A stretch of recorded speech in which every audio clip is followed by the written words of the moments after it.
জুলাই গণঅভ্যুত্থানের প্রথম শহীদ আবু সাঈদ হত্যা মামলার অভিযোগ গঠনের শুনানি বুধবার পর্যন্ত মুলতবি করা হয়েছে। বিশেষ ট্রাইব্যুনাল ২ এর বিচারক বিচারপতি নজরুল ইসলাম চৌধুরী নেতৃত্বাধীন ৩ সদস্যের বেঞ্চ এই আদেশ দেয়। বুধবার আবু সাঈদ হত্যা মামলার পলাতক ২৪ আসামির পক্ষে অভিযোগ গঠনের উপর শুনানি হবে।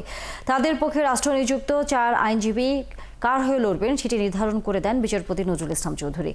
মঙ্গলবার শুনানিতে আসামি সাবেক প্রক্টর শফিকুল ইসলাম, বরখাস্ত কনস্টেবল সুজন চন্দ্র রায় ও ছাত্রলীগ নেতা ইমরান চৌধুরী আকাশের পক্ষে তাদের আইনজীবীরা শুনানি করেন।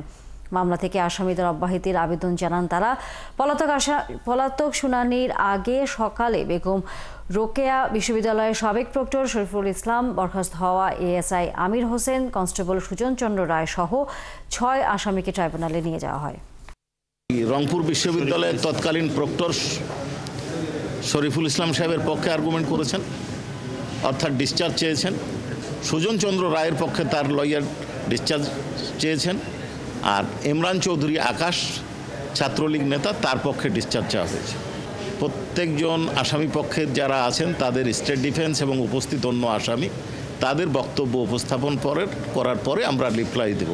তো আমি জানি যে এটা শুধুমাত্র কিছু ডিসক্লোজ করেছি, কিছু ঘটনা আমি ডিসক্লোজ করেছি মাত্র, আর কিছু না। তবে আমি আস্থাশীল যে মামলা এই শরীফুল ইসলাম যদি প্রপার ট্রায়াল অবশ্যই হবে, সেই ট্রায়ালের ভেতর দিয়ে শরীফুল ইসলাম মুক্ত হবেন বলে আমি আশা করি।